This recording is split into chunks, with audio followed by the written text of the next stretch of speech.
jangan-jangan menurut pertanyaannya ya, bukan kesimpulan siapa-siapa, jangan-jangan ini adalah strategi pemusnahan nasional sehingga semua yang divaksin akan mati, akan musnah, kemudian diganti oleh bangsa yang baru, sampai ngomong gitu. Kita bisa memahami kekhawatiran karena kasus COVID maupun vaksinnya ini kan, kalau dalam Islam itu namanya gini, orang itu yakin vaksin manfaat juga enggak, terus memastikan mudarat juga enggak, itu namanya syubhat.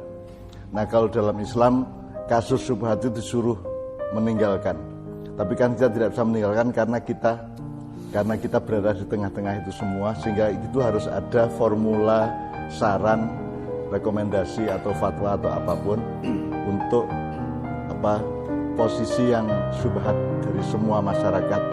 Bilang manfaat belum tentu, bilang mudarat juga belum tentu, jadi kan harus ada formula untuk menemani teman-teman yang bertanya itu. Nah, yang pasti adalah Mas Helmi, itu pertanyaan kan ke saya, dan itu kan tidak tepat sama sekali, karena kalau Anda cari buah mangga jangan ke kebun jambu, kan gitu kan. Kalau Anda cari sate kambing jangan ke soto yang pakai daging sapi, kan begitu. Jadi kalau tanya sesuatu dalam kehidupan ini kan harus ada marjaknya, harus ada pertanggungjawaban ekspertasi atau keahliannya. Nah saya kan secara itu kan pertanyaan mengenai kedokteran, kan saya bukan, jadi saya tidak punya ekspertasi dan tidak punya keahlian, bahkan tidak punya cukup pengetahuan untuk menjawab itu. Terus nanti urusannya juga sama kepastian hidup, keraguan-raguan hidup, tawakal, takwa dan sebagainya. Itu kan saya juga bukan kiai, jadi saya bukan marja untuk semua urusan yang ditanyakan itu. Oleh karena itu kita mendatangkan Pak Edot sama Mas Yoyo agar supaya bisa lebih luas mempertimbangkan, lebih detail, lebih seimbang satu sama lain seluruh informasi yang bisa kita rekam pada sore hari ini. Sehingga untuk itulah kita saya sendiri ikut tanya kepada Mas Edot, kepada Yoyo. Jadi kemarin Mas Edot juga sudah WA saya soal vaksin ini bagaimana, dan beliau punya rekomendasi. Jadi saya kira yang pertama adalah kita minta kepada Pak Edot untuk memberi rekomendasi, karena beliau ahlinya, beliau adalah pemilik kebun mangga yang orang cari mangga tadi itu. Kira-kira gitu. Ya, kalau atas pertanyaan bahwa sebaiknya saya ikut apa enggak gitu kan. Jawaban singkatnya adalah ikut. Jawaban singkatnya adalah ikut. Nah, ikut itu kan mesti ada reasoningnya kenapa gitu kan. Di berbagai media sudah dikatakan bahwa vaksin yang kita gunakan adalah vaksin Sinovac, di mana efikasinya 65% sekian gitu loh. Artinya dari 100 orang yang divaksin, nanti yang benar-benar bebas itu 65, yang 35 masih bisa. Iya, masih ya. Jadi itulah kenapa kita nggak milih chance yang 65 itu. Ya, jadi jelas ya. Fatwanya Pak Edot adalah ikut vaksin ya. Sekarang kan pasti mereka kemudian terbentur beberapa pertanyaan.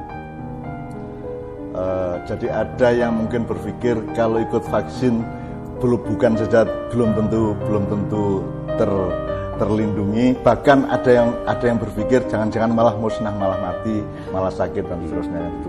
Kalau tidak ikut berarti kan dia juga, kalau tidak ikut vaksin berarti dia kan juga tidak punya kemungkinan untuk punya ketahanan terhadap COVID kan ya. Nah, jadi kedua-duanya punya kemungkinan yang sama-sama membingungkan. Nah, sekarang Pak Edot mengatakan melu ikut vaksinasi itu ya. Terus bagaimana membereskan pertanyaan dan keraguan-raguan tadi?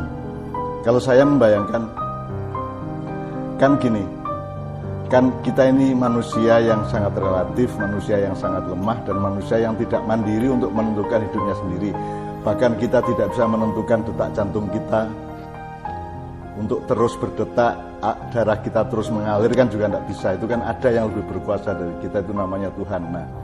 Nah, melibatkan Tuhan ini kan Anda jangan menunggu negara atau pemerintah. Anda harus melibatkan Allah, melibatkan Tuhan di dalam hidup Anda masing-masing.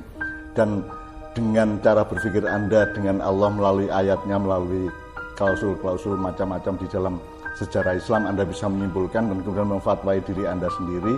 Nah, kalau saya begini, kalau Anda sangat merasa rawan untuk ikut, ya coba menghindar, mudah-mudahan, tapi dengan syarat Anda mau ikut atau tidak ikut, tetap ketergantungan dan tawakal Anda kepada Tuhan tetap.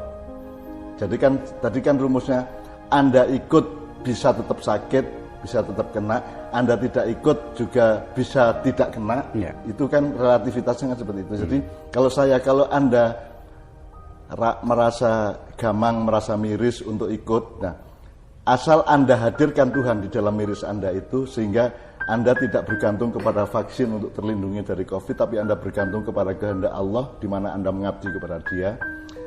Termasuk kalau Anda kepepet oleh keluarga, oleh situasi lingkungan dan seterusnya, untuk ini jarum vaksin sudah berhadapan dengan Anda, tinggal ces gitu ya, itu juga tidak apa-apa menurut saya, tapi asal tetap tergantung kepada Allah. Jadi Anda tinggal doanya berbeda antara divaksin apa tidak divaksin. Jadi tetap ketika divaksin ya Allah yang bisa menentukan vaksin itu akan betul-betul melindungi Anda atau tidak. Kan tetap begitu. Itu seperti kasus Nabi Musa yang sering saya ceritakan itu. Jadi tetap bukan daun apa menyembuhkan apa, bukan obat apa menyembuhkan apa, tetapi kehendak Allah yang menyembuhkan atau yang tidak menyembuhkan, itu terserah-serah. Jadi sekarang nomor satu memperbaiki hubungan kita dengan Tuhan. Kan gitu. Ya.